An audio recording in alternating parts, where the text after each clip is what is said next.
Hi, this is Jason Newkirk coming from the Orlando Theater Network.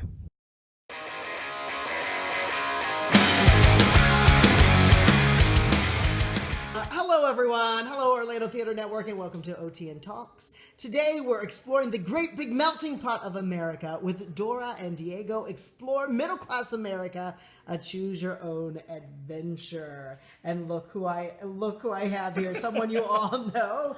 Introduce yourself. Alex Mrazek, the writer and director and now an ensemble member for Doro and Diega Explore Middle Class America, a choose your own musical adventure, the longest title ever. Tell me the synopsis about the show. Well, we have two characters that we're very familiar with, even if you're not familiar with a certain franchise of cartoon shows, which we will leave nameless. But we have these two characters. And I'm Doro, and we're going on an adventure! Dominoes! Doro he lives life to the fullest, and nothing can bring him down. He sees all colors of the rainbow, take that as you will. And then we have Diega, who she is doing her job. She still loves going on adventures. But as we like to say in rehearsal sometimes, she's on her last Nicorette patch. So you have these two personalities, and of course they have familiar friends that stop by, people like Monkey, and some other friends you'll know and recognize along the way. And they go on this adventure to explore middle-class America. And so they're just kind of discovering what the everyday American is going through. And so they have an idea of what it's supposed to be, and then they find out it's a little different, and things aren't as black and white as it seems, and there's not definite bad guys or good guys sometimes. It's a big, like you said before, a big melting pot of characters that we meet, and yeah, so that's that. So who came up with the concept? It was Eric Denoyers, our producer.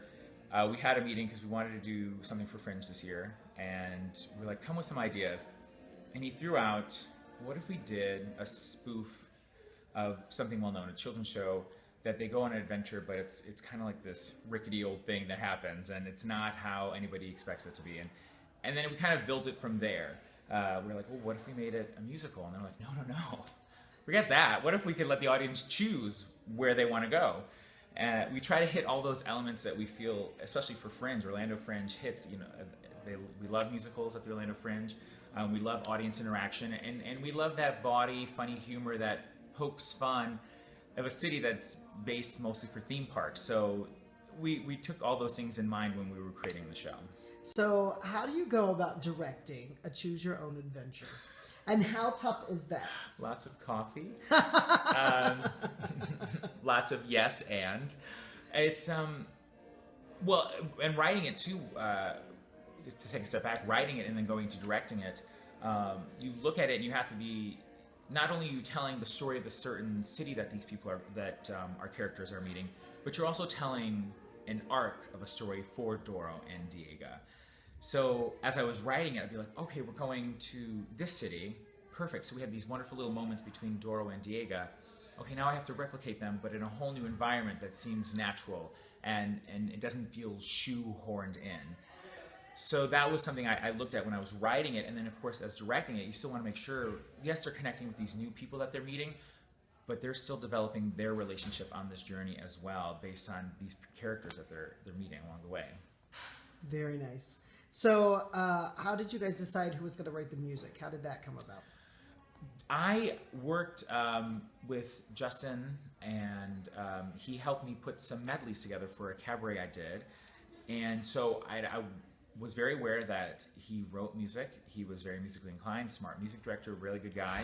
And so we approached him on that, and he was like, yes. And he's like, can I bring Pilar along with me? And she's been helping co-compose and do lyrics as well. Justin is our main composer and our music director, and then Pilar jumps on as well for the music team. And it worked. They have the knowledge and the flair to kind of build this show that isn't just one type of musical. We have our kid show, and it's got a Latin feel to it. But then we meet characters and they'll sing songs, and this one's an opera, this one's a country western number, this is a Bollywood number. So they were really smart and keen about able to distinctively put these people in these different places in these totally different musical styles throughout the show. Good.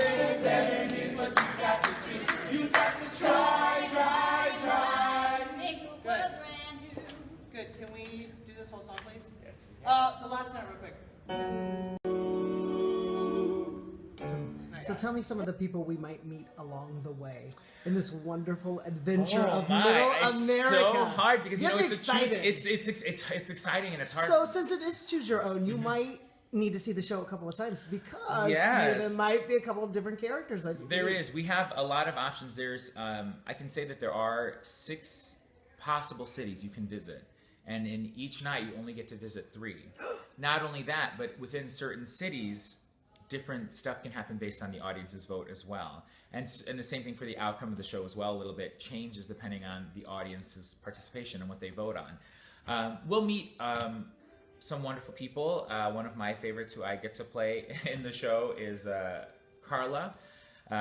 Chicken Cacciatore is her full name.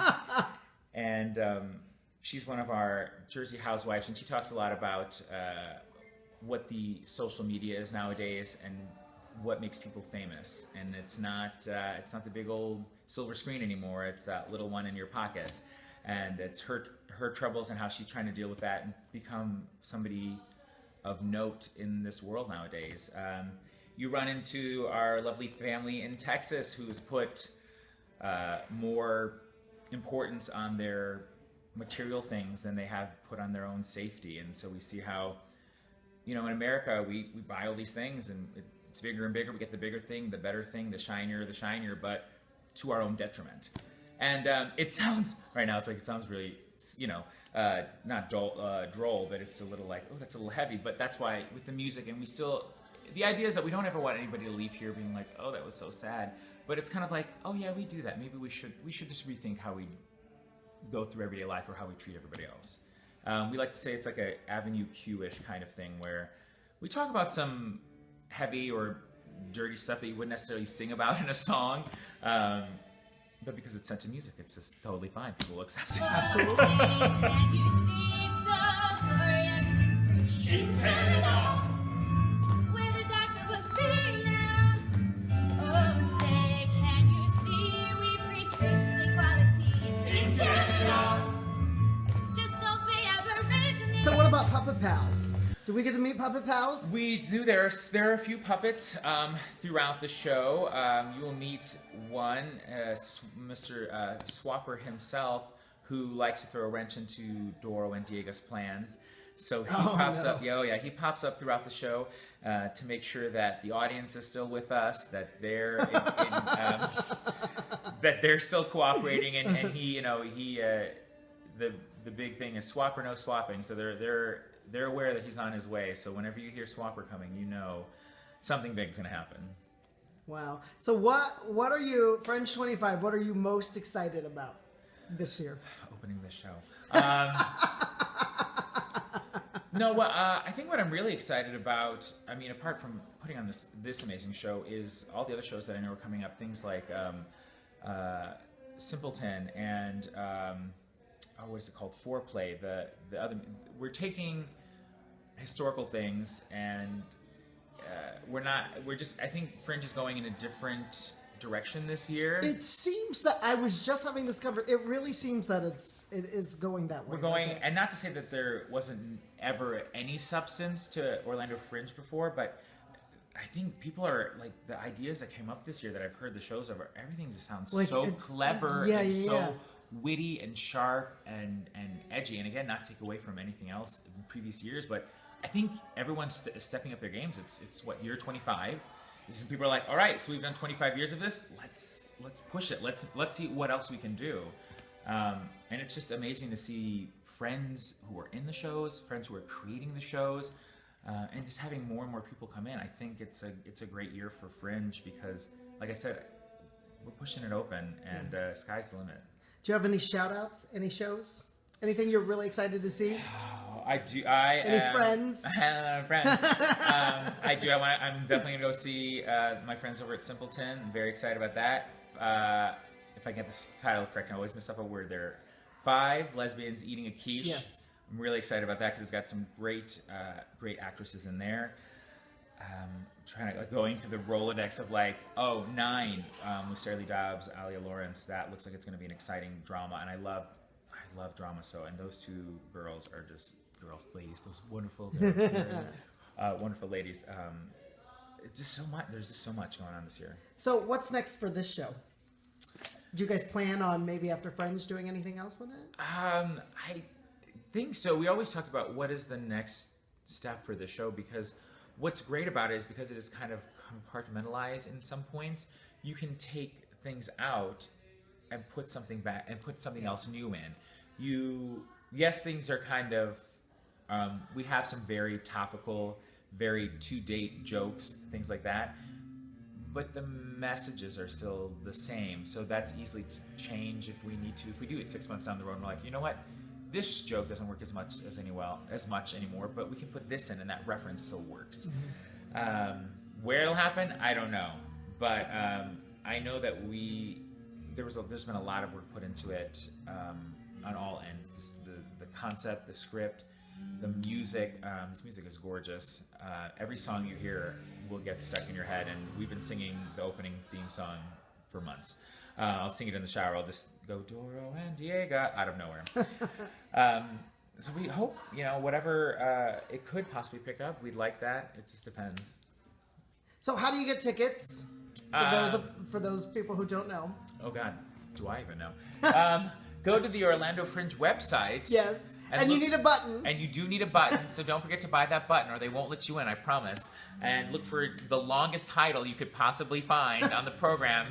And I promise it's most likely going to be our show, Doro and Diega Explore Middle-Class America, a choose-your-own musical adventure. So is it family-friendly? Really quickly. Yes or no? We're going to say no. Okay. We're going to say no. Good to know. Swappers, especially somebody who makes it not family-friendly.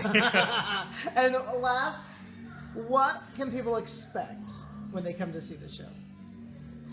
People can expect fun, to have fun, to be engaged. They're going to be asked to do stuff, and I think they can also expect heart in the show, because that's what we want to get back to. They're at the core of our show. There is heart, especially between Doro and Diega. They do care for each other. They just see the world a little differently, and that's kind of our message. Everyone sees things differently, but as long as we can try to work together, those differences are completely fine. Perfect. Alex, thanks so much for letting us come in. I know that, just a couple of days. When do you guys open?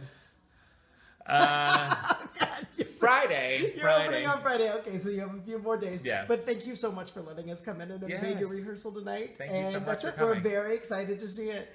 Thanks so much, and we'll talk to you guys later. Thanks. Bye, guys. Let's take a ride. That's a place where fun awaits to try. Open up your eyes and you will see there's adventure to be had by you and me. And if you're feeling blue, we'll show you what to do. Come grab a seat or two. Doro and Diega, we'll have so much fun. Doro and Diega, there's exploring to be done. Doro and Diega, we'll have so much fun. Doro and Diega, there's exploring to be done. When the road ahead stops you where you tread, we may find that there's exploring to be done. It's a president, not a queen. Oh, no swapper, so come with us, let's take a ride to a magic place where fun is. Woo!